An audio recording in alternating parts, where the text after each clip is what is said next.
Bonjour.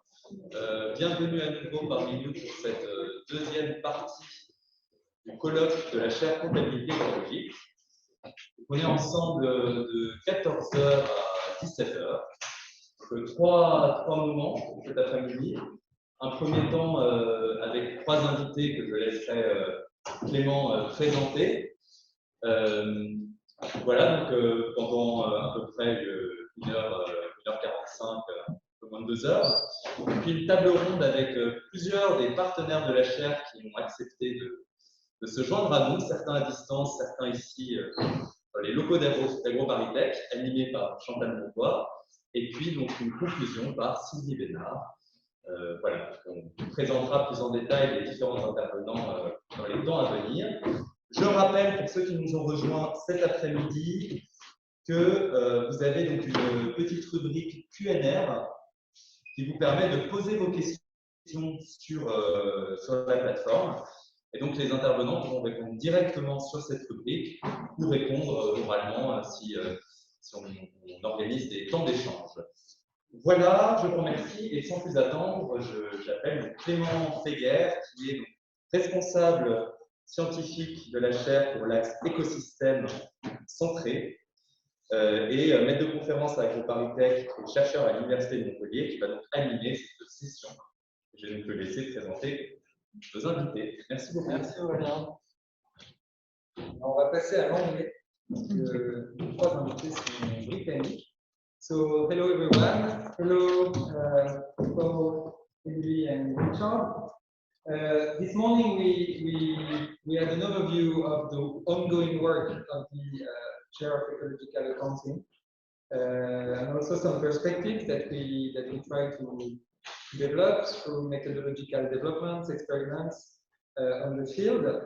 But the Ecological Accounting Chaire is not only a place where we experiment and develop our own methods, it's also we envision it as an open place of academic debate, open to other developments, proposals, accounting methods, where the approaches that we develop can become part of a wider national and international conversation with colleagues dealing with similar topics and questions and experimenting their own accounting methods at the corporate scale, the national scale, or the ecosystem scale. And this requires to listen to different views and ideas and debating about them at these three different levels. And this is what this first part of the afternoon session is all about. And to do that with us, we have the great honor to welcome three distinguished guests who kindly agreed to give us some of their precious time to share and discuss with us their visions. So we will welcome Paul Eckins, who will elaborate on measuring what matters, accounting properly for sustainability. Then we will listen to Richard Murphy, who will develop ideas about sustainable cost accounting. And then Emily MacKenzie will focus on the question of the needed institutions and related accounting systems at the ecosystem management scale. I will present each of the presenters in more details successively.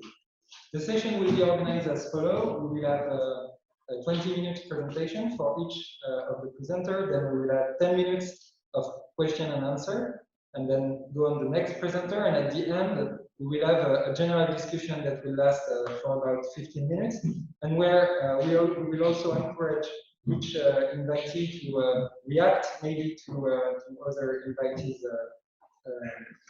presentation. So first, let me shortly present and introduce Paul Eckins, who will speak first. So Paul Eckins is currently Professor of Resources and Environmental Policy at University College London. His academic work, published in numerous books, articles, and scientific papers, focuses on the conditions and policies for achieving an environmentally sustainable economy. And we have seen one of these tools this morning, the ESGAP tool. His landmark book, Economic Growth and Environmental Sustainability, The Prospects for Green Growth, appeared in 2009. And beyond academia, he has taken also important public responsibilities as a member of the UK a Royal Commission on Environmental Pollution from 2002 to 2008. He was also a co-director of the UK Energy Research Centre from 2004 to 2019, and he's currently a member of the UNEP International Resource Panel. He has also a long historical engagement with the development of national environmental accounts, since he was an active member of the advisory group of the UK Office for National Statistics when it was developing its environmental accounts in the 1990s, and was on an advisory group for the UN when it was developing the first version of the SDG. So, building bridges from this broad set of experiences and from the world of, coming from the world of academia to the world of public policy and practice, Paul Eckins will tell us how he thinks that the combined development of a universally implemented system of environmental accounts, economics accounting, to sit alongside national economic, corporate sustainability disclosure, and an index of strong environment sustainability could be key in reducing human impacts on the natural environment. Please welcome with me Paul Eckins. Well, thank you very much indeed, Clément. I will start by sharing my screen in the usual way. And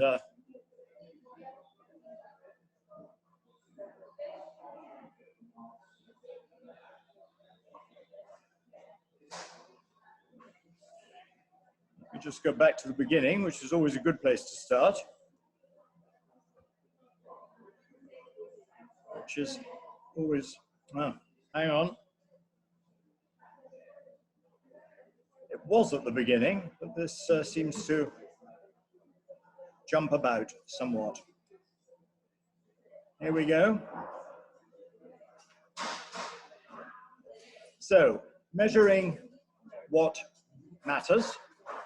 And the outline is as follows.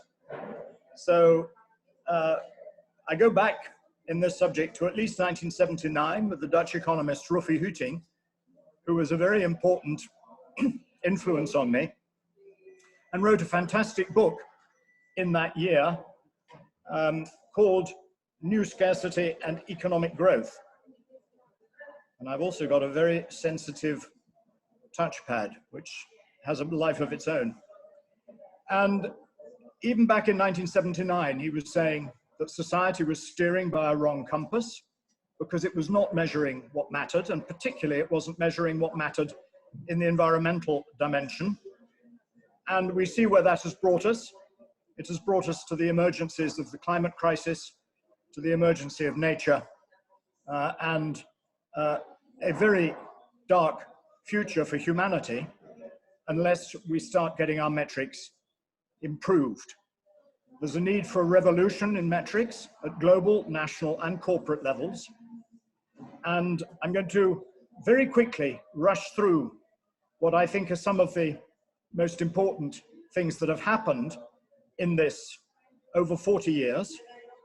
But of course, it hasn't happened fast enough, and the pace of acceleration needs to be enormous in order to get where we need to go. I'll start talking a bit about system of environmental economic accounting, and as Clément says, I was kind of there at the beginning, right at the early 1990s when the first working group was set up by the UN Statistical Office. I'll talk then a little bit about the Sdg Indicators, on which I've done some work recently. At the national level, obviously, SEEA needs to be rolled out and has been rolled out in many countries, including the UK, through environmental satellite accounts. I'm going to talk a bit about natural capital accounting, again, another area I've been working on in the last couple of years. Introduce the environmental sustainability gap and the strong environmental sustainability index. I can go very fast over that because Adrien Comte gave you a very good explanation of that earlier, applied to New Caledonia. And then something that's gone wrong a bit there, comprehensive wealth. I'm going to just talk a bit about the comprehensive wealth of Canada, which is easily the best calculation of comprehensive wealth that I know, and that includes the UNEP and the World Bank compilations of inclusive wealth. And then very little on the corporate level, because I know that Richard is going to be talking about that, and he has much more experience and expertise in that area than I do. So it's a whistle-stop tour. This is just about the only slide I'm going to show on the SEEA ecosystem accounts. And the wonderful thing about these accounts is that they distinguish rigorously between stocks and flows. And one of the great problems with the compass that we have been using for the last 40 years is that we've tended to concentrate on flows, and particularly, of course, monetary flows as calculated in GDP. And I've no problem with GDP as a number of calculation of monetary flows, but it clearly does not tell anything like the whole picture, and probably not the most important part of the picture, given the crises of climate and nature which we now face. So that's given you time to see also that the SEEA consists of physical accounts and monetary accounts. The conversion, obviously, of physical items to monetary items is complex, difficult, controversial, but when it's done properly, I believe it to be useful. And I think Emily will probably talk a bit about that when she introduces the descriptor review. So the SDG indicators are the way in which the world as a whole is looking at its progress on the environmental dimension. There are 93 so-called environmental indicators on the SDGs, and this publication, Measuring Progress, the second that UNEP has produced, was published in May earlier this year. And you can see that the indicators that show a negative trend from 2018 to 2020 has increased. Well, we shouldn't be surprised about that. That's what the crisis of nature means. The indicators that show a positive trend have decreased, but we can draw some comfort for the fact that more indicators now have sufficient data for analysis than did 2 years ago. But there is still an astonishing number of indicators that do not have sufficient data for analysis.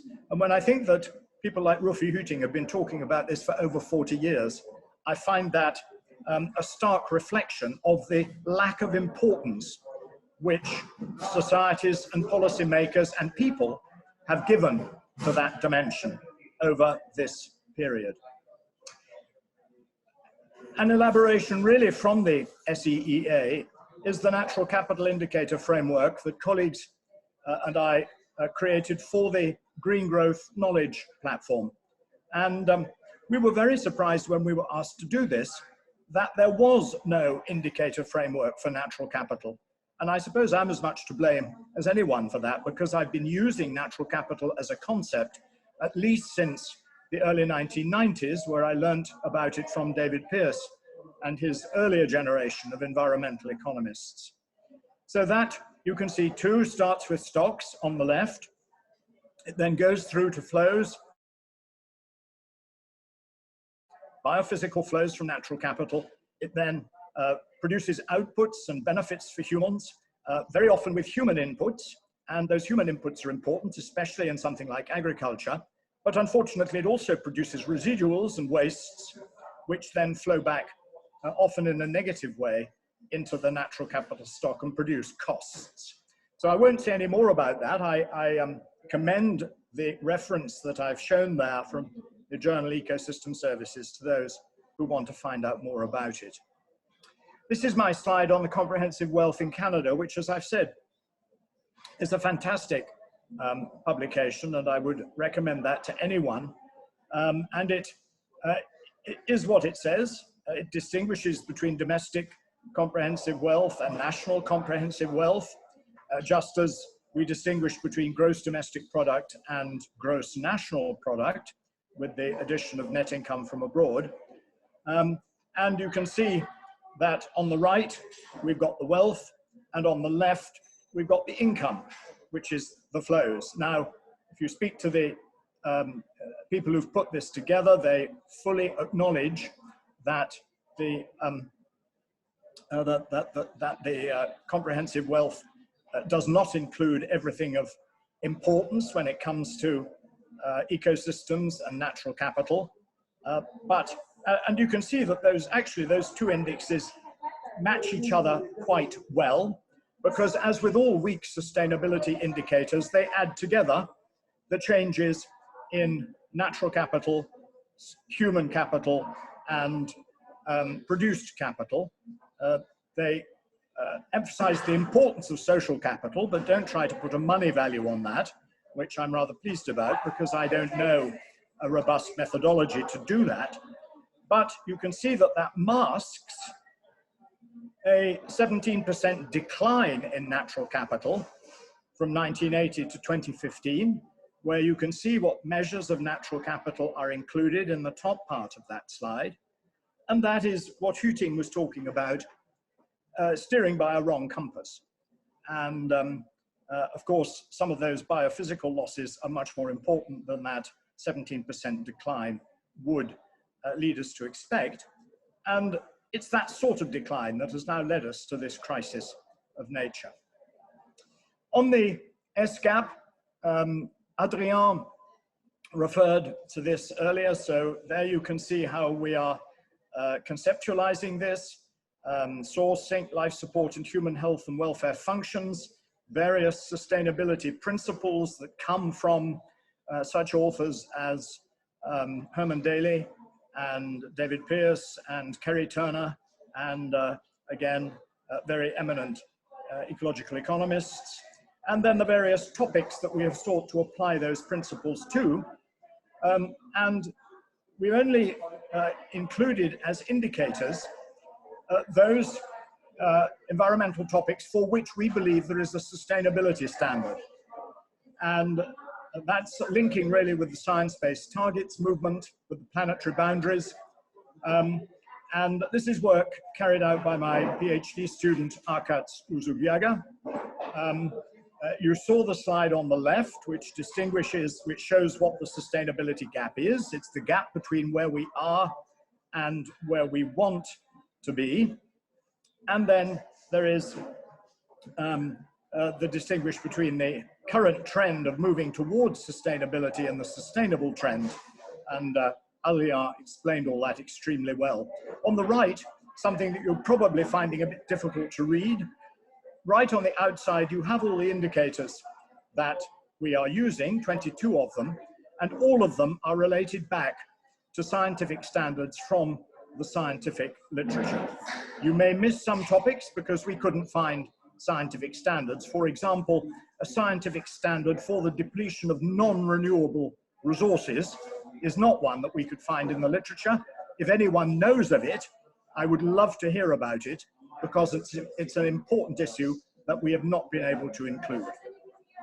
And then very quickly, the results that have come out of our analysis. The Strong Sustainability Index, Arkats has calculated this for all European countries. It was the EU 27 plus the UK now, but he started his PhD when the UK was still in the EU, so that's the excuse for keeping it there. And you can see that no one is dark blue, which is 100% sustainable, and the countries vary. You can disaggregate the index by the 4 kinds of environmental functions that we are exploring: the source, the sink, the life support, and the health and welfare functions, and that disaggregates it by European country.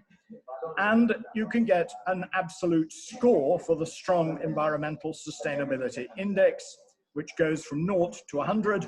Red is close to 0, orange is closer to 0, and blue would be where you are close to 100. So you can see a very diverse picture emerges across Europe. Something that is common is that with regard to global processes, and that's mainly climate change, you can see that we're very far from sustainability.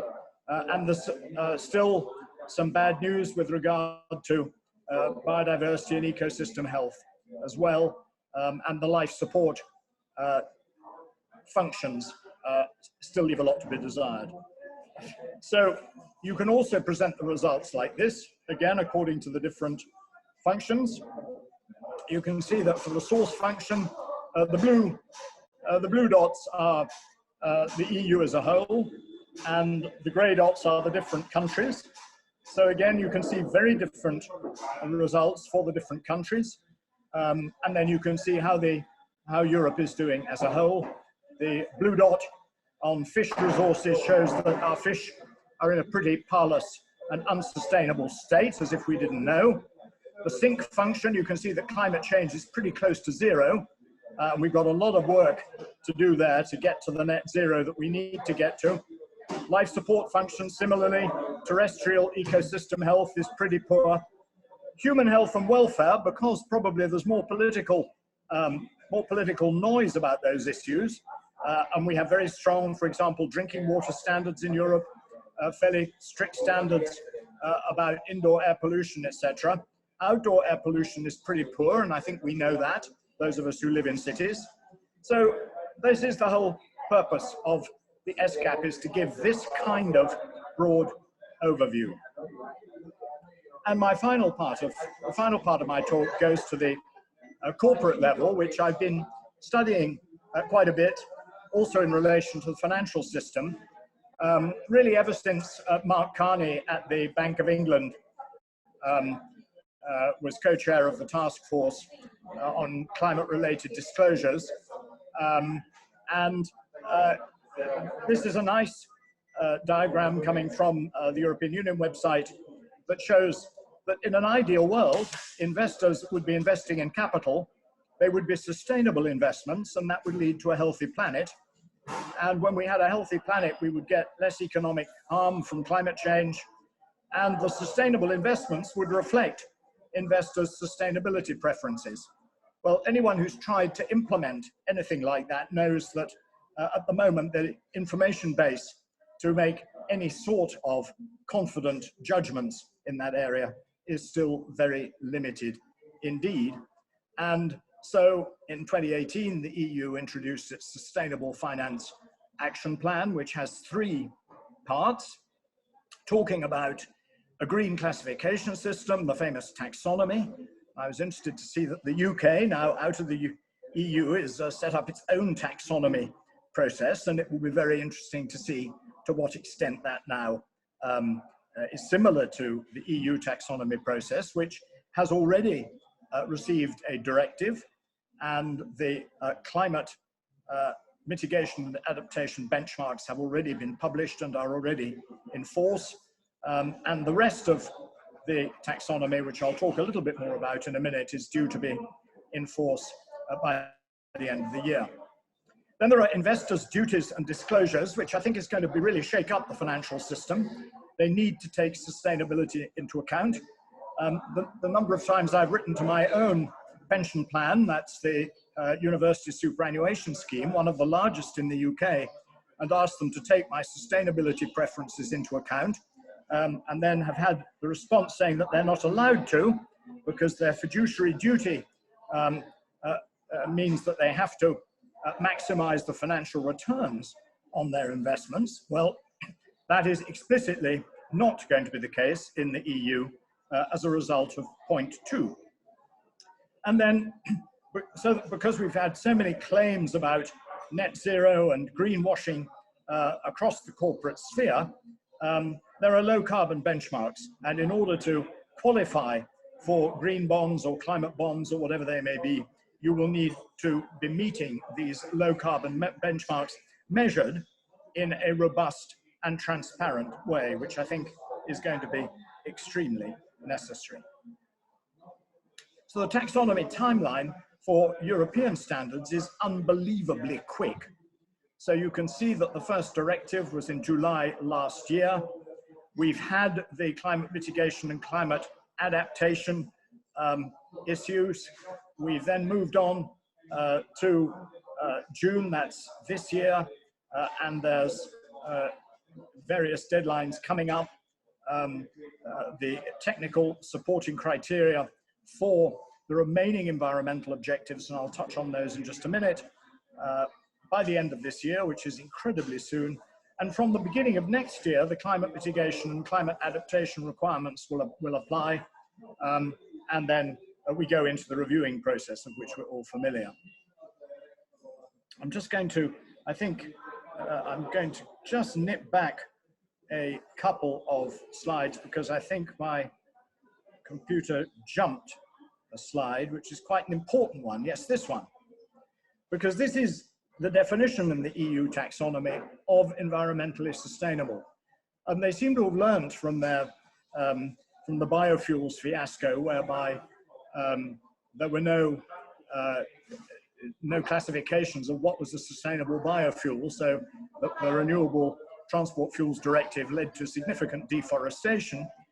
And we've got this fascinating, this fascinating classification really that says that to be environmentally sustainable, you must substantially contribute to at least one of the 6 environmental objectives that you see there, and do no significant harm to any of the others, which is, I mean, will not be difficult to implement, will not be easy to implement, but is extremely important when it comes to avoiding unintended consequences, and also bringing in societal agreed minimum safeguards on things like child labor and slavery, such as have been agreed in international conventions with the ILO and others.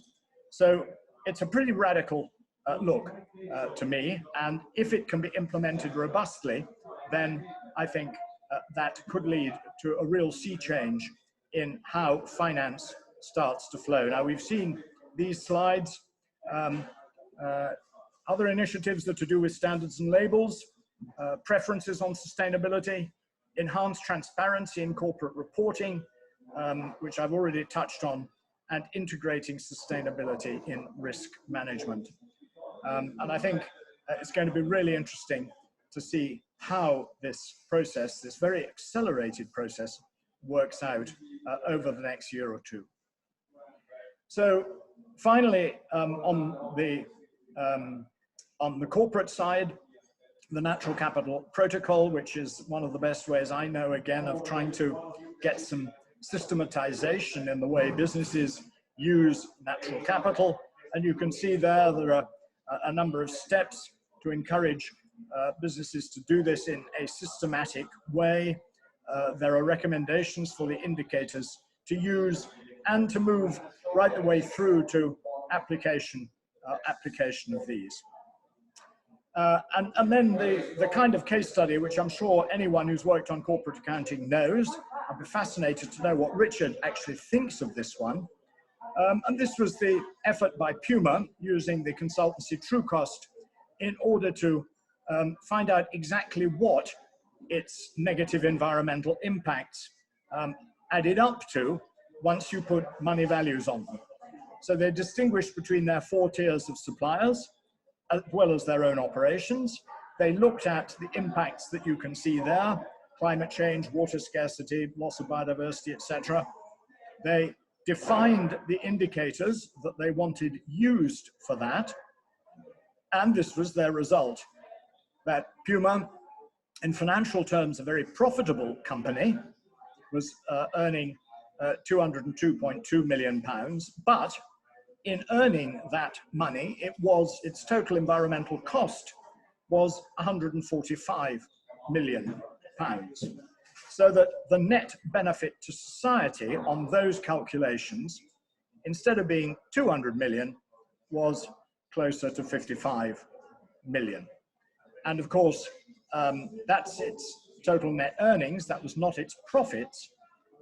That very much ate into the actual profitability of the company itself. I think this was an incredibly daring piece of analysis, which is why it's cited so often, because it shows that so much of what goes on, goes under the name of economic activity, is actually anti-economic activity when you do the sums properly.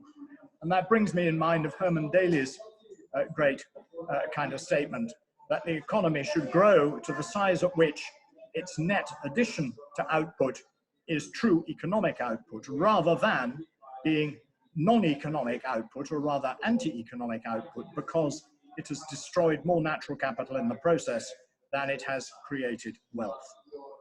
So, going all the way back to the outline, society is still steering by a wrong compass, and if you want a big tome on that. You only have to look at the Global Environment Outlook from UNEP, which I was a co-chair of, published in 2019. But there has been a lot of progress, which I've tried to outline. It's been terribly slow. We shouldn't have needed 40 years to get to where we've got to. And even now, in my view, is not being implemented at an adequate pace. And policymakers are still not paying enough attention to indicators such as natural capital decline. And that was one of the key messages I got from the Dasgupta review, which Emily will talk about later. And businesses are still externalizing their environmental costs onto present and future generations at large scale. So that's it. Thank you very much indeed. Thank you very much, Mr. Eckins, for your presentation, navigating us again at the different levels of where environmental accounting could make a change, and trying to propose ways to connect those. And thank you also to, we know it's the only way you could make this presentation is to be in the public place. That explains, because someone asked the question, the small noises behind. So, but we are very, very grateful for your time and your availability for this presentation. So we have about 10 minutes for a few questions. We have the first question that was asked online by CDC, by Biodiversité, who thanks you for your presentation and asked, what do you think of biodiversity footprint assessment and its links with ecological accounting? So, I don't know if you can answer that one. I'm sorry, Clément, I'm going to have to ask you to repeat the question. I'm in a very noisy place, unfortunately, not my normal office, and therefore I find it quite hard to hear. Okay, no problem. The question was, what do you think of biodiversity footprint assessment and its links with ecological accounting? The biodiversity footprint assessment, yes. Is that what you said? Yes, yes. Well, that's a very specialist question. And so the first thing I must say is that I'm not familiar with the biodiversity footprint assessment. If you mean the ecological footprint, which is the kind of footprint calculations that I am familiar with, I must say I am not impressed with them in terms of their scientific credibility. I do not find it helpful to convert CO2 emissions to global hectares of hypothetical forest when we can measure CO2 emissions perfectly well in their natural unit. Some of the other conversions to global hectares I also find extremely dubious. So I'm not a fan of ecological footprint, but I don't know if there is a specific methodology about biodiversity footprint. Then I'm not familiar with it, and I would very much like to hear about it because I like to keep up to date with these things. Thank you very much for this very clear answer.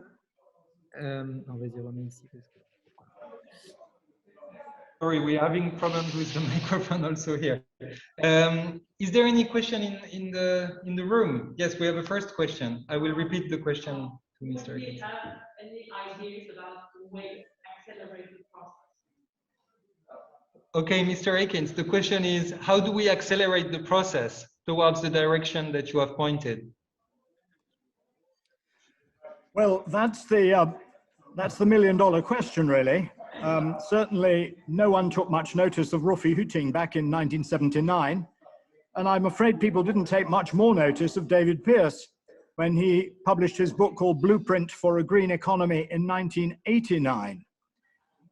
We then had, of course, the Rio Earth Summit on Sustainable Development and all the fine words that were made there, but very little of that has actually been implemented, so that Agenda 21, which was the document coming out of the Earth Summit, is still as current as it was when it was produced, with a few exceptions. Having said that, we do now have the SIA, and governments need to invest in creating these accounts and particularly in using these accounts.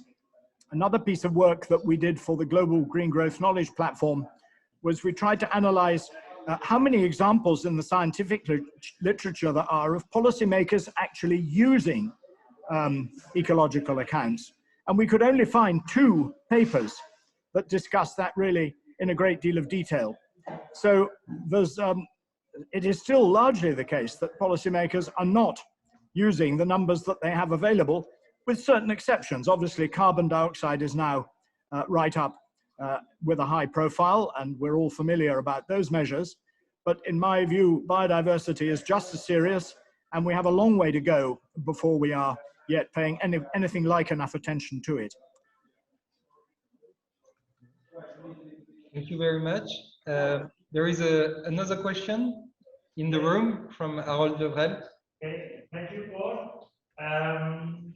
You presented different initiatives regarding the environmental accounting.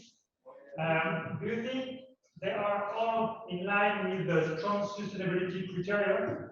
Or do you have some idea about some specific issues regarding the strong sustainability criteria in some of these initiatives? Mr. Eckins, did you hear the question well? No, I'm afraid you'll have to repeat that. I will repeat. It's no problem. The question is about strong sustainability and whether the different methods that you introduced and discussed are, more on the strong or weak sustainability side, and how to integrate strong sustainability criteria in the analysis and operationalization of these methods. Yeah, that's a really important question, and I would like to give a long answer, but I'll try to give a short one. My discontent with the weak sustainability approach of inclusive wealth, comprehensive wealth, has led me really to pay more attention to strong sustainability indicators. And of course, the environmental sustainability gap indicator is intended to be a strong sustainability indicator linked to scientific standards. Although, as Adrien said earlier, you can go from that to a monetary figure, but the monetary figure we then use is the money that you would have to spend to close the sustainability gap, not the damages that come from the sustainability gap itself, which I feel, having been involved in debates about the social cost of carbon for at least 25 years, are still very much unresolved. And as I said, they can be useful in certain circumstances, but in my view, any monetary figure implies that the environmental dimension can be traded off against the other dimensions, particularly the economic dimension. And of course, given the way in which the economic system works, that is what it always tries to do. So, and in my view, it's simply just not really intellectually very satisfying to say that the more that you spend on education, which is of course investment in human capital, that can in some way offset the destruction of the natural world, which is going on at the same time.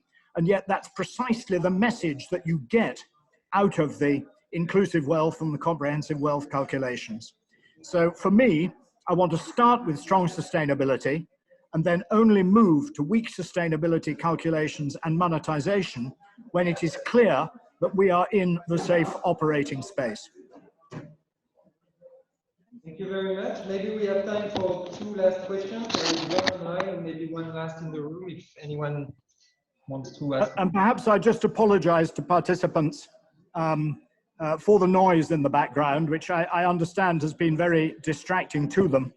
I'm actually in a hospital because I had some surgery yesterday, but I was very keen to make the presentation, but I apologize if it hasn't come across as well as it would have done. Don't worry, it comes across very well.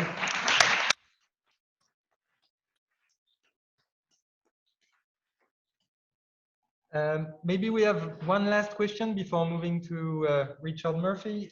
The question is about life cycle analysis. and about the links, which is a quite old effort to calculate environmental impact, but physical and not economical. Why not mix it with accounting, and was it ever tried? Yes, that's another fantastic question. I am a great fan of life cycle analysis, and it has progressed enormously over the last 20 to 30 years with international standards now as to how they should be carried out. The problem with them is that they are very complex, for complex issues anyway, and they cost a lot of money. And therefore, most of them are carried out by companies who have a particular point to make by comparing their products with someone else's. And it is still the case that it is possible to get two quite different life cycle analyses that are paid for by different companies that support their particular positions. So I think they're a very useful thing, and it's always important to think about impacts over the full life cycle of whatever you're talking about. But it is still as much an art as a science. And when I'm reading a life cycle analysis, the first thing I want to know is who paid for it.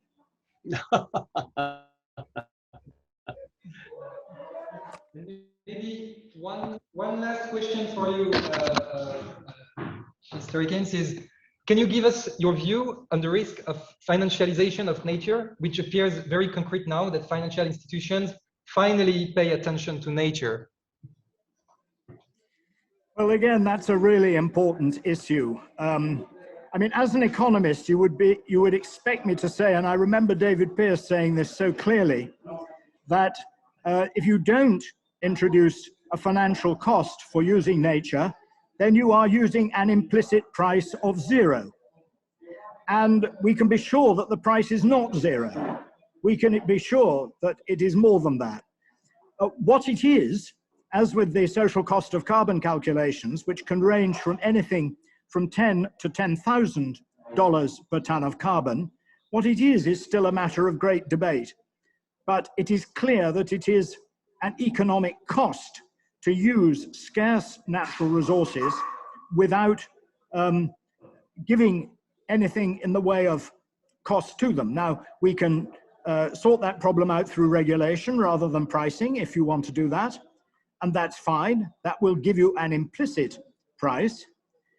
I think that the financialization is a slightly different issue in that it implies that all sorts of financial actors are using nature as speculative items, and indeed most commodity markets are now subject as much to speculation in their trading as they are to people who actually want to buy the commodity in order to add further value to it, for example, or indeed give it to final consumers. It's difficult to me to see how you address that problem in a world of financial markets such as we have. And I'm much more concerned really to see that the cost of the commodities bears the full environmental costs of their extraction. And I'm doing some work with the International Resource Panel just about to start to see how that might be the case, so that although these things still would be traded as commodities, the baseline cost is a cost that takes account of the social and environmental impacts in their extraction. Thank you very much. Thank you very much. We will move to our next distinguished guest, Richard Murphy. Let's thank once again Paul. Richard Murphy, Paul, if you could give the host to Richard Murphy, that would be fantastic. Richard Murphy is professor of accounting at Sheffield University Management School. He is a practicing UK chartered accountant who has been a tax justice campaigner for almost 20 years. He was a professor of practice in international political economy at City University of London from 2015 to 2020. And he was a co-creator of the original Green New Deal, and as director of the Corporate Accountability Network, has created Sustainable Cost Accounting. Sustainable cost accounting presumes that a corporation can only be held to account for its impact on the environment if that impact is in turn reflected on its own balance sheet. Now, how this idea unfolds and how we can make it possible in his views, he will tell us now. Please welcome with me Richard Murphy. Hello, and thank you very much. I'm going to go through the inevitable agony of sharing my screen, which I thought had PowerPoint on it already. So I hope that this is going to now appear on your screens. And indeed, it looks as though it has. For some reason, just like Paul, it has not begun at the beginning. But there we are, that's the beginning. Sustainable cost accounting. I have provided some fairly comprehensive notes here. I hope there are other notes that will be shared with you from the screen. Now, I hope you can also see the whole slides because my screen is preventing that possibility. I hope someone's now adjusting that. In 2019, I was basically asked by a couple of academics that I know in the UK, could I actually put climate change on the balance sheet of companies? Because they were doing work on the whole idea around natural capital and various related issues, which showed that actually this is not what happens. Climate change does not go on the balance sheet. And I took part in a discussion this morning at the Institute of Chartered Accountants, which said that 35% of all companies are not putting any impact of climate change in their accounts at present. And of those that do, 51%, or sorry, of the remaining companies, 51% are putting it only in the narrative notes and nothing to do with finance. Indeed, those who were recording any financial implication were making very little effort and very little was being recorded. So my desire was to see how could we move accounting from the current situation where basically everything is off balance sheet, outside the financial statements, in other words, into the financial statements themselves. And this is what I've tried to do. So let's just run through the logic behind this, because there is an accounting logic to what I'm suggesting. All financial reporting is about determining whether a reporting entity is a going concern. Now, this has been true since about 1860, when the idea of a capital maintenance concept was first created in accounting. And to date, that has pretty much been, can the company pay its bills as they fall due? That is our definition of when a company is bankrupt. But I'm suggesting that that is no longer appropriate. Of course, companies will need to be able to settle their financial liabilities as they fall due in the future. If they can't, they are abusing the privilege of limited liability, which all major corporations have, and we shouldn't permit that. But my suggestion is that, of course, they won't be able to settle their liabilities in the future unless they can account for the costs of becoming net zero carbon compliant. So there will be two tests that they must meet. One is, can we pay the bills? The second one is, can we become net zero carbon compliant? It is the combination of those two ideas that fundamentally are changed in sustainable cost accounting. I've simply changed the capital maintenance concept. So the new capital maintenance concept is that sustainable cost accounting requires that a business must undertake its activities on a net zero carbon basis, subject to financial capital being available to achieve that goal and to settle financial liabilities as they fall due. It sounds like a small change, a little addition to a definition. The consequences are pretty significant. But before going to what those consequences are, let me be clear that this is not where we are going in the IFRS, the International Financial Reporting Standards Foundation approach towards the issue of climate change reporting by corporations, now embodied in its new International Sustainability Standards Board, new in the sense that it is literally being created at this moment. 10 days ago, the G7 finance ministers backed the International Financial Reporting Standards Foundation to produce climate change reporting standards through the International Sustainability Standards Board. There are problems. The biggest one of which is that this new board is distinct and separate from the International Accounting Standards Board, which has to date produced all the standards that the International Reporting Standards Foundation has created. And implicit in that process is a very obvious assumption, which is that the two are separate. Now, that's also true inside the Task Force on Climate Finance disclosure requirements. Paul has already mentioned these. I have significant problems with the Task Force on Climate Finance related disclosures. Why do I have problems with Mark Carney's ideas? Well, first of all, they've been voluntary to date. Second, they do not take Scope 3 emissions seriously. They describe Scope 3 emissions as being to be disclosed if they are material. But in the vast majority of businesses, they will be material. There should be no room for discretion about whether Scope 3 emissions, those that are created by a business actually using the product that the business creates and keeping them out of the disclosure framework. And they are keeping the existing framework of financial reporting intact. Basically, they're wanting there to be separate climate reporting from accounting reporting. It's as if we haven't yet understood that there are externalities within accounting. We're pretending that climate is still outside the scope. This is my representation of this. We have financial reporting on one circle within the Venn diagram. We have sustainability reporting in another circle within the Venn diagram, and the two do literally not coincide. My belief is that we need accounting broadly within this framework. Sustainability is more important than financial reporting as far as I'm concerned. Financial reporting is not a matter of life and death.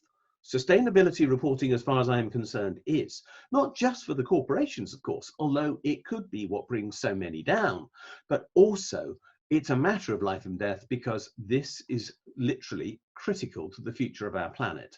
When so much of the world's production is produced by the world's major corporations, we cannot be net zero unless they are going to be net zero.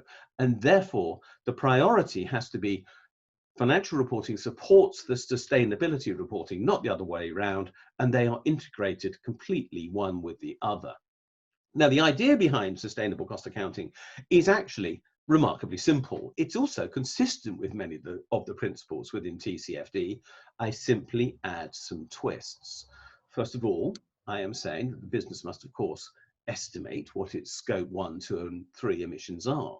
But rather than try and price those, and I heard what Paul just said about his concerns about trying to price everything, and I share that idea. I share the concern about pricing. The process does not price those emissions. Instead, what it does, it estimates the cost of eliminating those emissions. So the process is to actually say it will cost 5 billion euros to take sufficient carbon out of our processes that we can be Paris aligned, which is the jargon for 1.5 degree change. Now, almost no company is in that position at the moment. So what I then suggest is that if it is 5 billion euros, that is the provision, the cost, that provision must be put on the accounts now as an upfront cost to be recorded in the year that this accounting standard is adopted. In other words, it says we will have to pay this cost and we will make the provision for it. Now, there is nothing unusual about this. Whenever a business decides to close down an activity, it recognizes the cost of closure at the time that the decision to close takes place, not when the cost is actually incurred. And what I'm suggesting is that literally all around the world right now, every business who says we are going to become net carbon neutral is effectively saying we're closing down our carbon-based business and we're going to open a new one. They have made the decision that requires this provision to be made as a consequence. And remarkably, perhaps unremarkably, of course, there will be, as a consequence, companies that are carbon insolvent. The cost of closing the carbon-based business will be greater than the currently available financial capital of the company. They will not have the financial resources available to make the cost of transition to being carbon neutral. Now, in that case, I have a very simple solution. sustainable cost accounting says those businesses are carbon insolvent, and carbon insolvency will require those businesses to be wound up. You can easily imagine some of the businesses that would currently fall into this category. They will, of course, be things like airlines, but very many manufacturing concerns are at present in this state. It doesn't require carbon to be priced to achieve this goal. And that's quite important because carbon pricing is a decision external to the corporation. What I am seeking to do is price the matters that are within the scope of the entity itself. In other words, those costs that are wholly capable of being recorded within its own general ledger. And of course, there are carbon trading mechanisms, and we of course know that they don't all work very well. And we also know that many of them have been used as excuses for continuing pollution. I'm talking about eliminating carbon here. I do add a couple of complications. One is, I don't believe we should allow offsetting in this calculation. In other words, your plan must be within the corporation. Now, of course, there will be carbon offsetting in the future, but I believe that will have to be under government license. There isn't the capacity to generate sufficient offsetability for all the claims that are being made that companies are going to offset. And the second idea is based upon the precautionary principle, which Rupert Reed at the University of East Anglia keeps on reminding me of. And the precautionary principle simply says, unless you can prove this technology works, you can't make a claim on its basis. So you can't say you're going to be net zero carbon and price on that basis when you are including in your calculation, for example, carbon capture and storage, when you haven't yet invested the money to prove that carbon capture and storage works, and let alone built the facilities for it actually to happen. So you may include the costs of the investment to create these new resources in your provision. You should do that if that's the basis of your plan. But until you prove their work, you can't claim any benefit from it. So we are taking a view for transmission to the investor as to what the current state of play of businesses is with regard to their carbon usage. The assumptions are very simple. It's possible to estimate this cost of eliminating carbon. Now, there will be hordes of assumptions within that process of costing, but accountants do this all the time. We are used to dealing with uncertainty. Despite the idea that accounting is just a simple matter of adding up, actually, most of it is a matter of making up the figures that we add up. And we are quite happy with estimates, so that's not a problem. And that it is possible to account for this provision. Actually, that's easy. As I show, existing accounting standards could do that. And I note some of these issues here. Again, the discussion I was in this morning at the Institute of Chartered Accountants in the UK, in England and Wales to be precise, we have several institutes. It was the English and Welsh Institute I was attending, have already recognized that many of these ideas are already implicit in the International Financial Reporting Standards, accounting standards. So IAS, International Accounting Standard 37, has a requirement that provisions be made. All the ideas implicit in my provisioning are there. The accounting standard for the extractive industries talks about how you account for the fact that there is uncertainty about remedial costs, particularly with regard to the environment. IFRS 16 deals with leasing and how you actually impair the value of a lease if you know that you're not going to be able to use it because it's producing carbon. Financial instruments are a fundamental part of the business world, and the trading that takes place, the speculation, many of those will be impacted if we say, actually, you can't trade carbon anymore in the way that you have done because it's got to be eliminated from your business processes. IAS 1 is really quite important. It actually says you must provide your shareholders. Unfortunately, it is still a focus on shareholders, which is wrong. It should be all stakeholders, of course, but you should supply your shareholders with the information that they need to understand your business. And I believe that quite simply, there isn't a set of financial statements at the moment that does that. And until this information is put on the balance sheet, I don't think there is a set of accounts that will do that, because no one knows what the cost is of becoming net zero carbon in these companies. The consequence is that actually, literally, they're not going to be supplying the information that the users of accounts want. I'm not sure. And the information that the users of accounts want is the information to let them decide whether that company is capable of making this transition, and should they trust it with capital to achieve this outcome. That is the critical point I'm making with this slide. And What are the ramifications? Let's try to wrap this up as quickly as I can. Sustainable cost accounting changes the definition of solvency. It changes the focus for business as a result. That is critical. We know that if you have to count something, it matters. If the bottom line, the Puma example that Paul just used, shows that actually you are severely impacted by the cost of actually eliminating carbon from your processes, then business will have to account for that process. That's what I'm trying to do as a matter of fact. I do so trying to use the minimum number of variables I can. I have created accounting change before in the international tax arena. I created a standard called country by country reporting. It's now the law in 70 odd countries around the world being used to hold multinational companies to account for their tax abuse. It used just 7 variables to achieve an outcome. I think that is absolutely critical that we try to minimize the number of variables.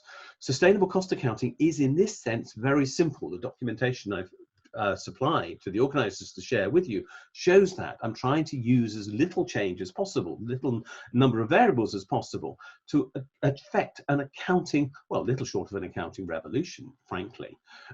It will go far beyond the IFRS or TCFD disclosures, which I believe will seriously hinder the provision of information to markets that they need, and I believe investors are not going to be happy with that.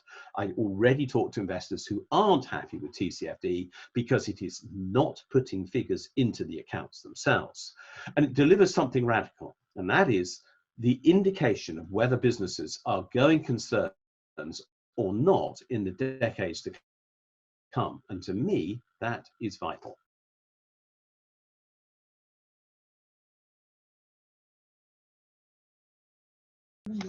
Thank you very much. Can you hear us? I can. Okay, great. Thank you very much for your fantastic talk. We'll now move to questions. Are there any questions in the room by any chance? For Mr. Murphy.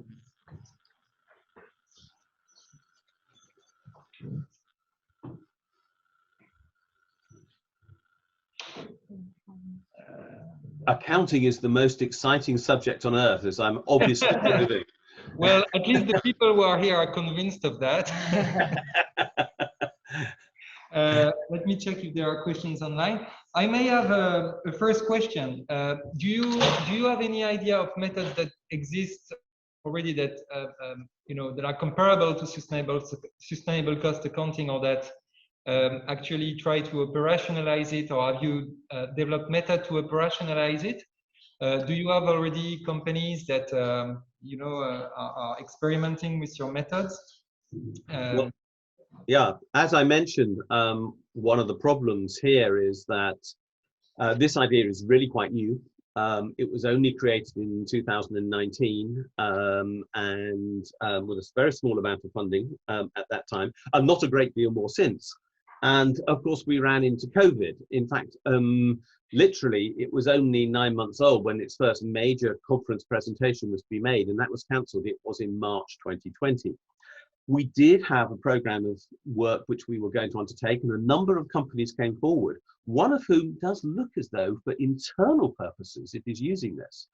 And a survey that we did showed that there is a lot of interest in this activity, particularly in companies who are building property, managing property, and doing infrastructure. They were all very interested. Manufacturers, nothing. Retailers, nothing. But the built environment, for some reason, was very interested in this. However, that would have required us to work, to be honest, on a very face-to-face basis inside people's premises, discussing and learning about their systems in a way that just hasn't proved possible so far during COVID. So far, we've done no face-to-face trials. However, there is a project starting at Copenhagen Business School, in which I will be playing a part. I'm engaged on that for the next 4 years, part-time. The project is called Tidsspil. Tidsspil is in Norwegian time mirror. What we are doing with sustainable cost accounting is not dragging out the recognition of costs over the life of assets over the period until 2050, but actually reversing the timeline. And so hence the name for the project. Tidsspil will put the costs up front. Sustainable cost accounting puts the costs up front. We do have some companies inside Denmark who have already agreed to look at this idea and trial it, but I haven't got any live data to give to you as yet on any of those processes, simply because it hasn't been possible because of COVID. Thank you very much. I have two questions online from the same person and a question in the room that I will take just after that. The two questions are, who are the forces against the changes that you promote? What are the resistances that you might encounter in promoting your idea and who might slow the development of these ideas? And the next question from the same person which is, will first adopters be necessarily losers? Right, let's deal with those two questions in order. I mean, the opponent is going to be the International Financial Reporting Standards Foundation. I mean, I have had major conceptual problems with IFRS ever since it's been introduced. One of the reasons why I've ended up doing accounting at the University of Sheffield is that it is very strong on critical perspectives on accounting, and is very critical of the IFRS as a result. The IFRS has an intensely narrow view of accounting. It basically says that the accounts are only produced for financial decision-making purposes by the shareholders and other providers of capital to a company in financial markets, and every other use is secondary. This really does not make them seem like the people who are the ideal proponents of a sustainability standard.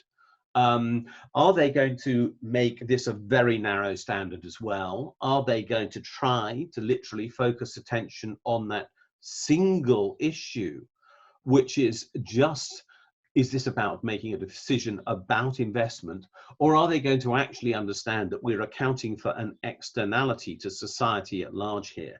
Are we going to require that information be included for the benefit of all stakeholders? I am very concerned about that. And the fact that the TCFD does not appear to recognize that financial and sustainability accounting must be integrated only adds to my concern. So I feel that there is a significant institutional lack of willing to address this. What is encouraging is that the Institute of Chartered Accountants in England and Wales, I've already mentioned it, like this idea and have been willing to promote it to their members and hold seminars on it and push it. So I don't think that this criticism of one part of the accounting elite, if you like, can be applied across all. There are clearly some who are willing to look at it. Are we going to, I've lost the other question. It was there somewhere. I know that it was Christoph, and I can't see where he's gone. The question seems to have disappeared. Yeah, the question was about, will first runners be losers? Well, let's be clear. I'm really talking about having a standard here rather than just having a voluntary compliance. I think the world is moving very rapidly to standards. My discussions with investors suggest that they're really not going to be happy with things like the TCFD if that is the basis for Sustainability Standards Board. Quite simply, I don't see how that this can meet the requirements that investors are having placed upon them by their own regulators. In the UK, for example, by something called the Stewardship Code, which says they must report the carbon impact of their own investment decisions. If they've got to report that on their own decisions on capital allocations of funds, I don't see how they can do that if they haven't got the information on the use of capital within the companies in which they are investing. And none of the proposed existing standards for disclosure are doing that. So I believe there will be an enormous pressure for change. I don't see early adoption, but if there was early adoption, actually and I think there will be some, they will be the ones who, of course, will think that they're actually going to look good from this. There are companies who are already making real progress towards being net zero carbon. They are working on building houses that do not emit, for example. The net zero carbon house builder is going to do this by saying we're on our way to achieving the goal that is required of us. So they may well adopt it because they see a first mover advantage, not a first mover loss. I think we'll obviously see some companies, in some sectors, who are never going to want to do this until forced to do it. But that's always the case with accounting standards. Thank you very much. I will take two last questions, one in the room and one online, to leave enough space to Emily MacKenzie. Question in the room? My question is for firms who see the same value chain for the scope 3. How do you maintain consistency first, and how do you avoid double accounting for the scope 3 So the question is about scope 3 on the value chain. How do you maintain consistency, and how do you avoid double accounting? First of all, consistency is obviously an issue, and I'm not pretending I am a scope 3 measurement expert. There are those who are. I am very definitely a financial accountant, and I'm not an environmentalist. So I will rely upon those who have developed models for measuring scope 3 to make sure that we get consistency there. And I'm literally going to pass the responsibility to them to come up with the standard. I would be adopting somebody else's, the greenhouse gas protocol approach to measuring what scope 3 is. Are we double counting? Look, we are measuring a microeconomic impact here, let's be clear. And we're not measuring also what the scale of scope 3 is. We're measuring the cost of eliminating scope 3.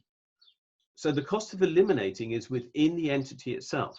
Let me give you a simple example. A supermarket that sells petrol and diesel could substantially reduce its scope 3 emissions by stopping selling petrol and diesel. As simple and straightforward as that. It would not have product lines which are designed to produce scope 3 emissions by definition. So it may instead want to go into supplying electric car recharging points. It may decide it's not going to have anything to do with this sector at all. The point is that there is a business decision-making process required, which must be brought explicitly in front of the management with regard to how do they manage their process of change with regard to the scopes. My point is that if you just measure it, you don't require the management to change it. If you tell the management to eliminate it, they have to make a decision. And that is the point here, is we're forcing the issue into a microeconomic environment, the business's own reaction to it, not the macroeconomic environment measuring the whole chain. Now, I accept the importance of measuring the whole chain and everything that Paul is doing and so on, but this is a business decision-making process. Can the business manage that decision is the question we're asking. And if not, we should not be entrusting them with capital, is my answer. Thank you very much. One last question. I might ask you to answer in the shortest way as possible, since I just saw that time is flying, but I think it's an important question. Can you explain to non-accountants the main conceptual differences with the approach, between the approach you propose and that of the CARE model, which is being developed and experimented in the ecological accounting share? This is a big question, and I ask you a short answer.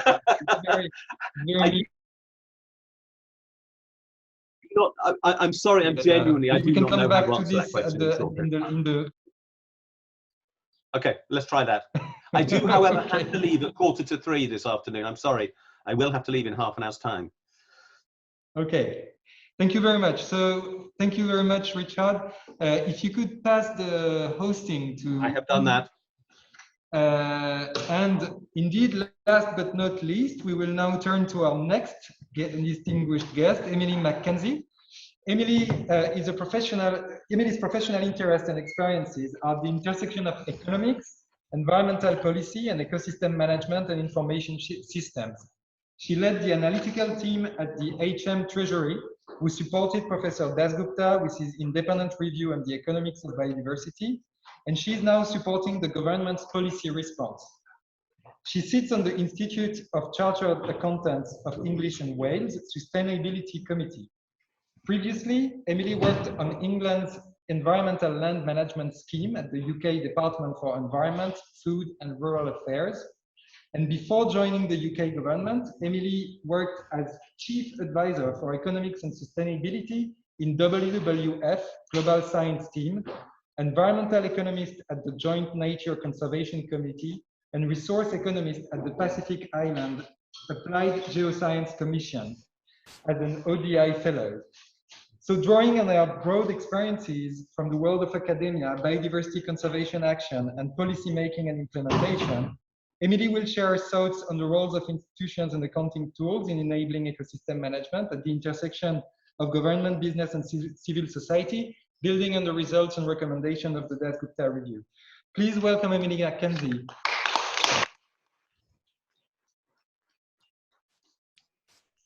Thank you very much, Clément, and for inviting me. It's a real pleasure to be here and to learn from the other speakers, Paul and Richard. So as Clément said, I'll be presenting. I'm going to draw a lot on the Dasgupta review on the economics of biodiversity to frame my presentation, as that's what I've been working on for the past 2 years. But Clément sent me this great challenge, which was to think about the focus of the chair on accounting systems, and particularly what's needed at ecosystem scales. So what I've done is to try to tailor thinking about the content of the Dasgupta review and also illustrating it with experiences from my own work previously with that kind of focus. So the institutions and related accounting systems that are needed, including at ecosystem scales. And I think I'm going to give as many sort of questions to you as answers, but hopefully the case examples of these kinds of information tools or information questions for ecosystem management will be thought-provoking for your future work. So before I go into the content in detail, oh, hold on, it's not letting me change. Here we go. I hope you're seeing the second slide, so stop me if you're not. I just give a little bit of brief context because I'm not sure how much you know about the Dasgupta review. And I'm sure many of you have already been involved in many studies that have shown the extent of biodiversity loss and the risks that poses to our economies. But these economic consequences and risks are still often overlooked or misunderstood. So back in spring of 2019, the UK Chancellor commissioned this global independent review. So it's commissioned by the government, but independent in its viewpoints, which has been led by Professor Sapatha Dasgupta, who's an emeritus professor of economics at the University of Cambridge. And it has a very broad and deep scope. It explores the sustainability of humanity's engagements with nature and provides a comprehensive framework for thinking about our relationship with nature. It's an economic framework, but it's grounded in a deep understanding of ecology and ecosystem processes, drawing also on earth sciences, so how ecosystems are affected by our activity, how we depend on those same ecosystems. And I'll get to the recommendations at the end of my talk, but it sets out the kind of transformative changes that are required to put us on a sustainable path. So the review argues that we have collectively failed to manage our global portfolio well. If you think of, and be interesting to hear the debate about this kind of framing in this group, but if we frame nature as an asset, as produced in human capital or assets, this is showing data from the United Nations Environment Programme's Inclusive Wealth Report, which shows the extent at which we've mismanaged our portfolio globally. So this is showing global per capita accounting values, trying to estimate the true values of these three classes of goods since the early 1990s. And the headline finding, although we know that these accounts are partial underestimates and so on, as we've been hearing from Paul and Richard, the critiques, but it's striking the finding that the value of the stock of natural capital has declined by nearly 40%. And although it's well understood by economic and finance decision makers, for example, in the Treasury, where I'm now based, that you would not run down the stock of produced capital to the point of depletion, because it would reduce your economy's productive capabilities. The review is really emphasizing that we're depleting our natural ecosystems, in some cases to the point of collapse. So the review argues that this widespread environmental degradation, we frame it as a demand-supply imbalance. So the central part of the review's framework that explains this is called the impact equation. And we draw on evidence that shows that this equation, in a mathematical sense, has consistently been an inequality. So that inequality mathematically is in the center of this planet. So our demands for nature services have for some decades outstripped its ability to supply those services on a sustainable basis. And to keep this presentation focused, I haven't given a lot of that historical data, but we draw on it in the review to show this uptick in all of these metrics since around 1950, so since the post-war period. So I focus a little bit on this as the central part of the framework because it is a very important condition for sustainability in the review, that we need to bring our demands at least in line with supply. And actually we go further in saying that the risks we're already experiencing from overuse of nature means we need to increase nature's supply, so the health, quality and quantity of our ecosystems above its current level. It's also helpful not only as a condition of what sustainable engagement with nature means, but as the basis of the recommendations of the review. So we can equalize this inequality by addressing the left-hand side of the equation, which is humanity's demands. And somebody asked a question about ecological footprint. We do use that framing, although acknowledging, as Paul said, that some of the estimates are crude, but it's still a helpful framing. So we identify that our demands on nature are determined by the size and composition of our individual demands on the biosphere, the number of people making those demands, so the actual size of the human population, and the efficiency with which we're converting nature's services to meet those demands and return our waste back to nature, all of which puts pressure on ecosystems. So we can reduce our demands or we can increase nature's supply, and that's a function of the overall health, the quantity and quality of our ecosystems, their extent, and the biosphere's regenerative rate. And so I won't dwell on the framework further, but that's really underpins a lot of the thinking in the review. And it argues that this persistence, as we call it, like a demand overshoot, is endangering the prosperity of current and future generations. We're running down nature on which we all rely, and it's undermining nature's productivity and resilience and ability to adapt, which is fueling significant risk and uncertainty for our economies. And this is based first and foremost on an understanding of ecosystem processes, as we call it, non-linear. So if we break up ecosystems into smaller parts, the sum of their components would not be equal to the previous whole. And we draw on evidence around ecosystem tipping points and regime shifts to where ecosystems can shift to poorer, less productive systems, and look at how those changes can be hard. They can be rapid, they can be very hard to predict, but they have far-reaching effects. And we give examples that you'll be familiar with from a lake to the Amazon rainforest, and the significance of this, and arguing indeed that although both are important, given the depletion of our ecosystems, that conservation, all else equal, is preferable to restoration because we want to keep our options open. So, and so why is this happening? What's the sort of review's focus on what's underlying all of this? So, as I'm sure you all know well, markets are mostly unable to function well to enable us to engage with nature sustainably, because nature is in many cases mobile. Partha speaks about this very poetically, of the winds blowing and the fish swimming, and also silent and invisible. You know, most notably, I guess, the huge biodiversity in the soils beneath our feet. And so the review uses these images and these characteristics to emphasize why it's very difficult, or indeed impossible, to account for our use of nature and the impacts on nature for our services. And I guess that leads straight to the work of the chair and others in trying to account for those impacts with innovation and ecological accounting. But we in the review also emphasize that this is what leads to these pervasive, what economists would call externalities, the nature being open to all at no monetary charge, and us not reflecting the true value in market prices, and that sort of underlying this degradation we've seen over time.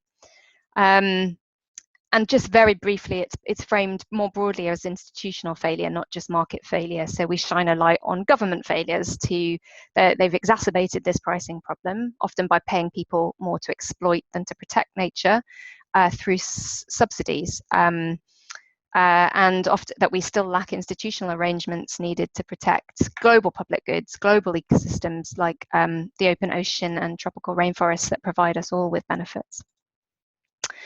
So to now turn to the heart of the homework that Clément sent me. So how does this all relate to the importance of accounting at ecosystem scales? So I guess I thought of this on two different levels. The first is on the science underlying this. So I guess traditionally environmental and resource economists have studied nature's resources, you know, what are we removing, minerals, fossil fuels.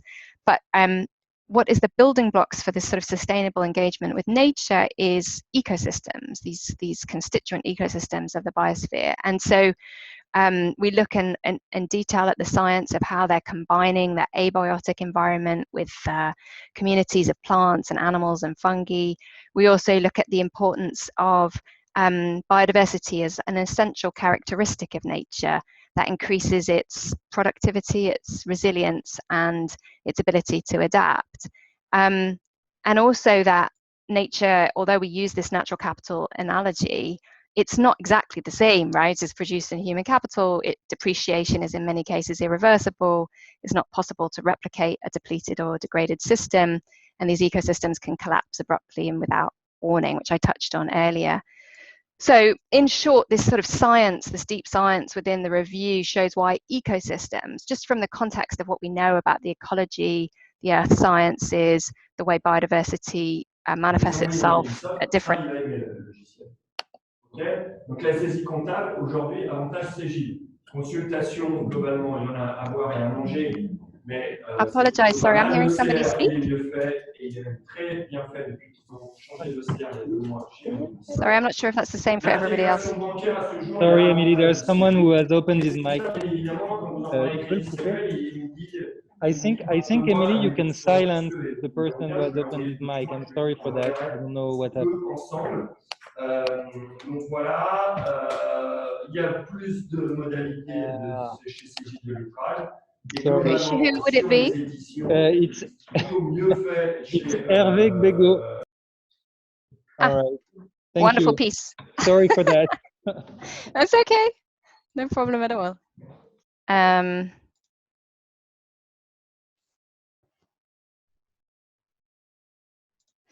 So I'll move to the next angle on this. The importance of thinking at the ecosystem scale is because it's at these scales of ecosystems that people are engaging, often in quite complex contexts, involving the businesses that Richard referred to, communities, civil society, and others to manage these natural assets.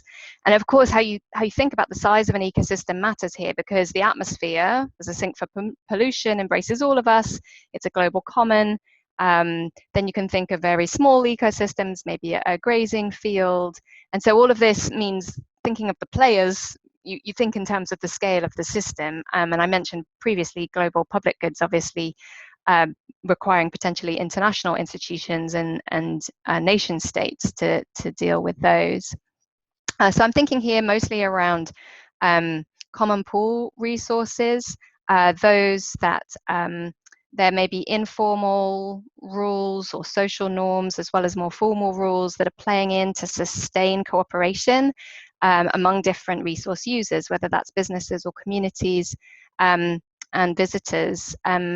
And we draw a lot in the review on evidence that shows that often this kind of community management is particularly important, and examples of successful management of common pool resources.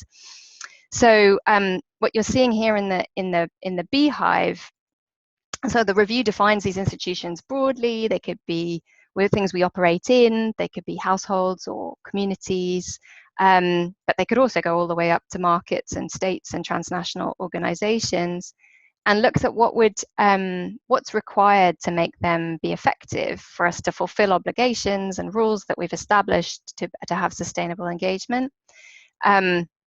And we look at how this requires trust and cooperation, often known as social capital, the importance of local communities and civil society. That's why they're at the base of the beehive, because of many different aspects of that, but in particular their extensive knowledge of local ecosystems. But we also draw on Eleanor Ostrom's work to say that, of course, these local ecosystem management cases are example, but it needs to be polycentric governance. So pooling knowledge and perspectives among and across different levels, from local ecosystems up to national and regional and global. to enable information to flow and to create accountability and allow for collaborative planning and participation and coordination. And that was something I experienced, I suppose, direct when I worked for WWF in some of these contexts that went from local to global.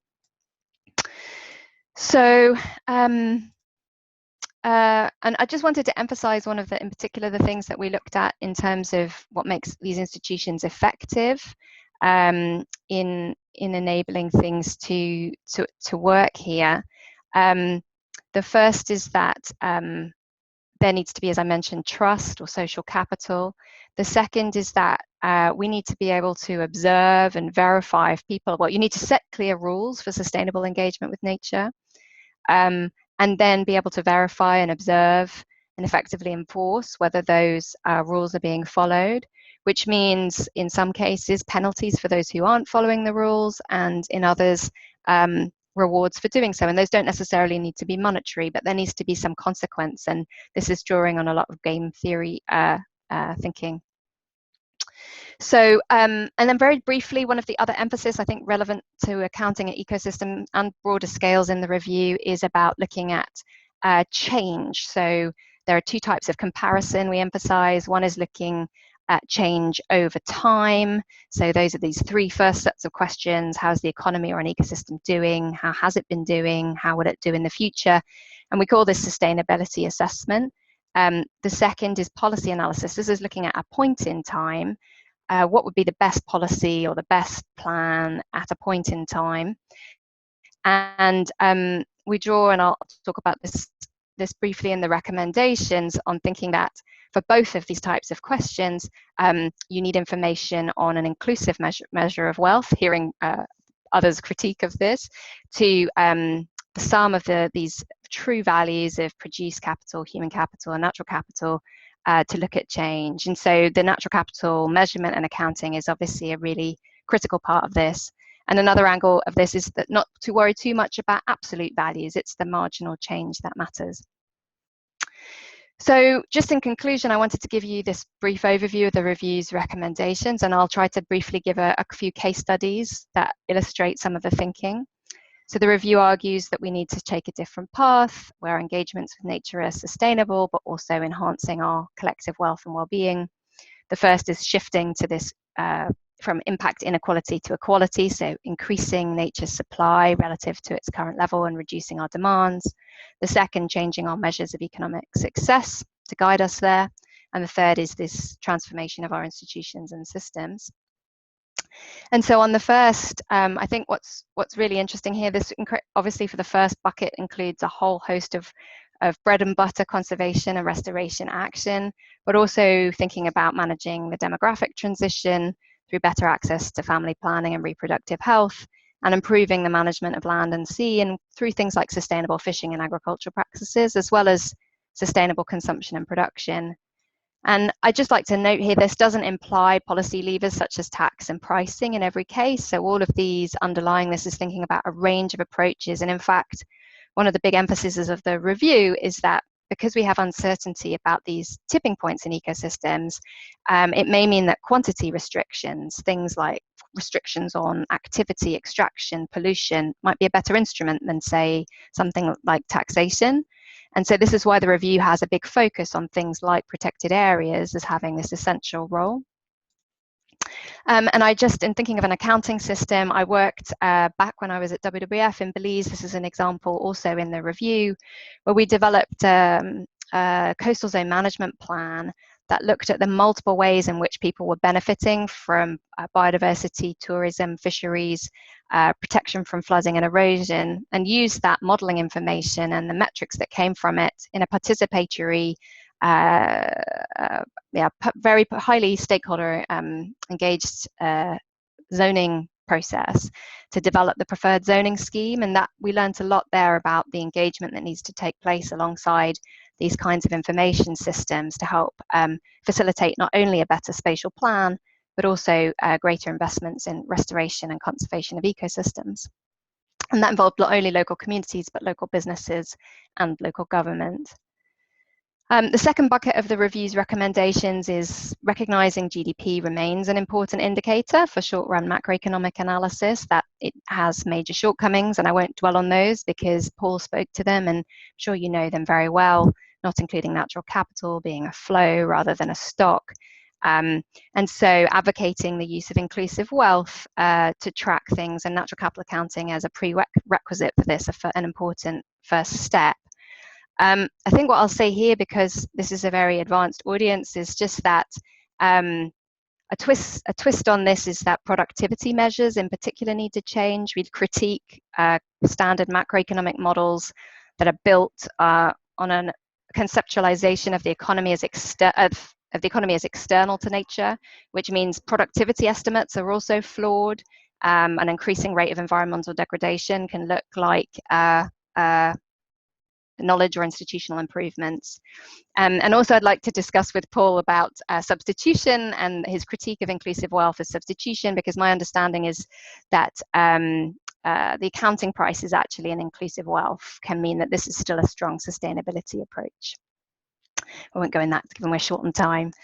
And so very briefly, you know, an example of how this measurement is taking place, the review explores different ways in which policy analysis and appraisal can take on board this thinking, and the Treasury has something called the Green Book, which looks at how to evaluate policies. It was updated back in 2018 to include natural capital, and in the government's response to the review, which was just published yesterday indeed, they announced that we're having a biodiversity expert working group to think about this. And speaking back to Richard's presentation, I understand they're looking not only at valuation approaches, but because of biodiversity being so difficult to handle and the importance of achieving these targets, actually looking at cost-based approaches as well. So final bucket is arguing for these institution and systems change. So this includes a big focus on the financial system, so supporting nature, both public and private finance. And this is both a reorientation of financial flows away from those activities that harm nature and towards those that restore and conserve it, and also a better management of nature-related financial risks. So building a lot on the other speakers' talk on advances in those areas. And I won't talk on the other topics, but there's also a big emphasis here on education underpinning a lot of action that's required. And here my case study was just from my previous work working on this new policy in England when I was at the Department for Environment. So 70% of land in England is used for agriculture. We were previously under the Common Agricultural Policy. Since Brexit, we are now developing this new policy that will enable, it's sort of like a very ambitious national PES scheme, and it will pay farmers for public money for delivering environmental public goods nationwide, and replace the approach that was based on income forgone, or the land area as the basis for payments. So farmers and foresters and other land managers will be paid for delivering a wide range of ecosystem services. And while I was there was a lot of thinking about what would be the information, the accounting systems, and the pricing mechanisms that would underpin this. So I can't present the solutions to you, but I see this as a really important area at the ecosystem and national scale for advances. So yeah, I think because we're short on time, I'll finish there. I had wanted to speak a little bit about the emphasis of the role of the citizen, because I think the accounting systems you're developing are very critical for citizens to hold institutions to account as well as each other. And also the importance of socially embedded preferences. So Professor Dasgupta looks at the social world and how we influence each other, both through competition and through conformism, influencing our choices, and sees this as a route for hope, because we may, through those sort of social influences, be able to reach and transform at scale. But I'll close there and hand over to you, Clément, for questions.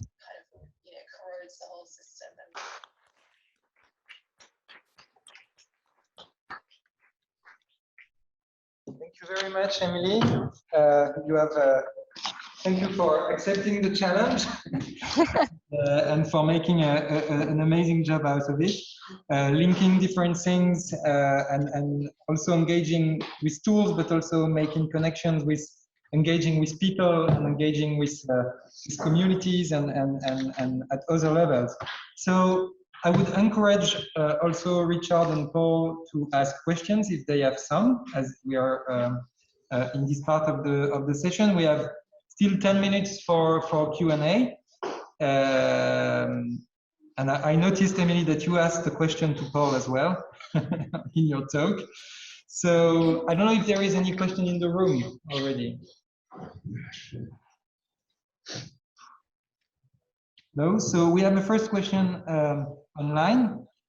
The question is in the Investing in Nature web conference last week, organized by the Financial Times and National Geographic, where Professor Dasgupta, H. Paulson, and others talked. One of the key highlights was, and this is a quote, "What needs to happen now is for the trajectory to change, making investing in nature normal and nature an asset class like any other." And Hugues is wondering what you think of the last part of this sentence.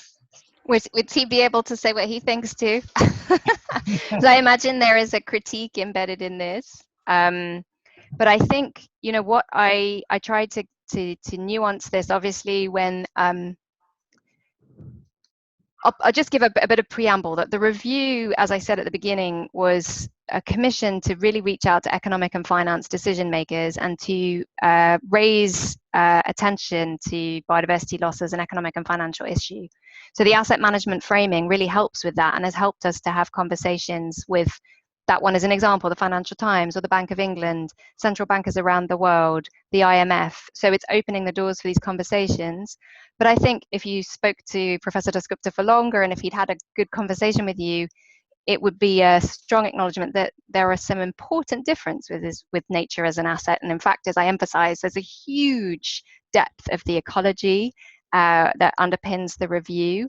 So obviously it's not just like any other produced capital asset. It regenerates, you leave it alone. So conservation is itself an investment. Just leaving things be is an investment in nature. It depreciates, it can flip from different states.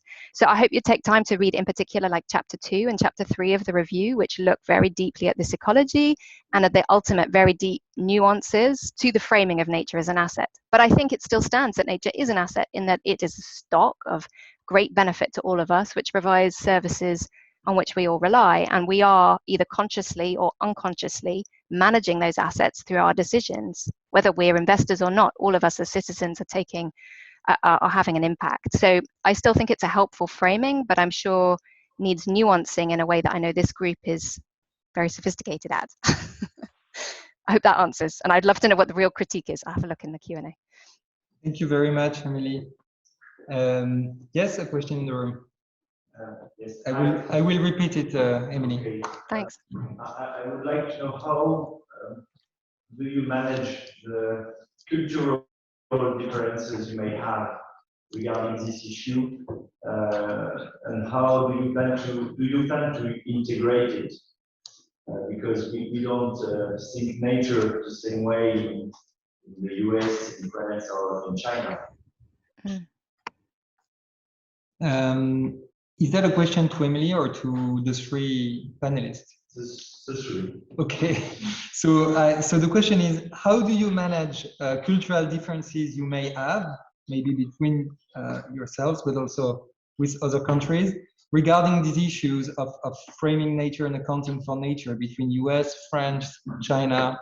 How could these cultural differences be bridged or integrated or overcome? So I'm happy to go first. I guess, yeah, I see it as very different, not only between nations, but between us as individuals and even in different roles. So I can have a cultural conflict in my own head if I'm, you know, thinking about, am I managing this as my own, with a different role? Am I a civil servant, or am I a citizen with my own garden? You know, each one has I have a different set of responsibilities, but I'm still managing nature. But we certainly also see it playing out in different nations' priorities. The G7. So now that I'm working within the Treasury, a lot of the work is also on international engagement. But the G7 did have success in putting together a nature compact, which was published on Sunday. And of course, in the background of all of that, there are compromises and political compromises that relate to not only cultural differences, but political differences. But I see the ability of, say, the G7 countries to publish that compact as showing that progress is being made. And I think the review has been helpful in trying to find that kind of umbrella framing that can speak to others. And I just speak from witnessing Professor Dasgupta and my own engagements that it seems to resonate in a variety of different continents. We've spoken across all different continents and finding that it is well received. Thank you very much. I don't know if Richard or Paul, you want to answer also this question? Yeah, thank you. I mean, it's clearly a really important question. And I mean, I guess what we haven't yet got is a common understanding of our common home, planet Earth. When I look at what's going on in the tropical rainforest in Brazil, for example, it's perfectly clear that President Bolsonaro does not regard them as part of common humanity. He regards them as a natural resource of Brazil to be exploited for GDP growth and jobs. So that's one example. I don't think that's a cultural difference. I think that's very much where most of our politicians still are, and those are still the priorities that drive them. And it's still quite rare to find examples of where countries are prepared to forego straight economic benefits, i.e. GDP and jobs, for the sake of natural capital or anything else. In my own country, we have a number of examples of this. We continue to exploit the North Sea oil and gas, even though we benefited far more from oil and gas than most countries in the world. And if anyone was going to leave it in the ground after all these years, it should be us. Similarly, we're even considering opening coal mines at a time when we're also talking about net zero. So these are the kinds of problems and compromises that politicians are faced with. And undoubtedly, they're driven by the general public. There's a lot of support for those things that I've mentioned, which shows that the general public doesn't yet regard the environmental imperative as anything resembling a crisis or an emergency. And I think that shows the transformation that we still need in our values and our perceptions of reality that go way beyond accounting and measurement. If I might very briefly add a comment there. For me, one of the advantages of campaigning for accounting reform around this issue is that there is at least an international body, which does exist. I mean, this is the upside of the International Financial Reporting Standards Foundation being involved in this process. And they do have reach to over 100 countries, and every major financial market, well, excluding Japan and the USA, where there are usually parallel initiatives. So the opportunity to actually affect change through accounting is maybe higher than through some other mechanisms. I'm not saying that's a great reason or an excuse for doing accounting, but actually, why not? Because we've got to use every lever we've got to transmit the message. And we've got to transmit the message in a way that people will listen to and understand. And if this is going to hurt them in their pocket, and accounting, the way I propose it, will indicate that it's going to hurt them and it's going to hurt their pensions, because this will hurt their pensions if they do not take heed of the process that is going on, then I think that that is an important way of actually getting attention to the issue. So, like Paul, I mean, Paul's been in this game longer than I have. The frustration of seeing so little change over so long is enormous. Let's use every weapon we've got. I happen to think that this is a way of weaponizing the claim is by saying, make it an accounting standard. You must comply. Thank you very much. I may have a last question myself for you, Emily. You've been engaged for many years in trying to generate change through different types of metrics in different positions, as you say, and I've had the luck to do a little bit of this class with you.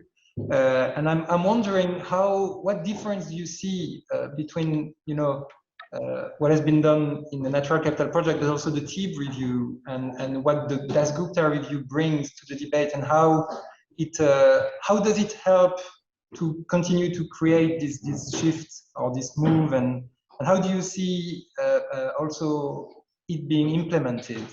And is there enough momentum now so that we finally go to a move towards a larger scale implementation of different solutions that have been discussed within this session? Good questions. And I think we should definitely yeah, we should definitely go for a drink to talk about this in depth. But for this occasion, I guess what I've really, so previously for those, I worked in the Natural Capital Project with Stanford University and others. We were doing more kind of local work, sometimes with governments, but was putting this in practice on the ground. I think TEEB was really helpful, and we drawn on TEEB in raising the framing for environmental valuation. What I think the Dasgupta review has done has take it to another level, and Paul was asking me questions about this before we began. I mean, one is that it was commissioned by the Treasury. The second is around the timing that it came out. This year is very important for international discussions for the CBD and COP26. And also the pandemic has actually in some ways heightened discussion of this rather than what happened when TEEB was published, where there was a financial crisis, which in many ways sort of buried some of its findings. And I think the difference is also that because it was commissioned by the Treasury rather than environment ministries, that has given it greater attention in some ways to see that an economics and finance ministry has commissioned this, and it has also enabled us, as I said earlier, to have conversations with other economics and finance decision makers. I mean, whether that's not the only route to change, obviously, but it's one critical part of it. So we will see if it helps. I think it will play one part in creating the shift, but like anything, it won't be the only thing at all. So I'm humble about that, but I've been grateful to see the conversations that it has opened up, but mostly with Professor Dasgupta and the team with people around the world. And I hope it will create some momentum to ambition in the international conventions to come later this year. In terms of implementation, as I mentioned, the government formally responded to the review yesterday. That sets out previous policy commitments and some new ones, as well as being humble that there's more to be done in future, and so looking for input on that. So there's a huge amount in your questions, Clément, but that's just some initial reactions. Thank you very much. I like to close. I like to ask open questions to close to close conversations like this, and I definitely take your word for a drink as soon as the channel reopens clearly. Thank you very much to the three of you, Paul, Richard, and Emily. You've given us a fantastic moment of discussion and exchange, comparing different views, different hopes, different solutions, different critiques as well. And this has been a really rich session. So thank you very much again to the three of you. I hope this conversation can continue in another place, in another time. Thank you again.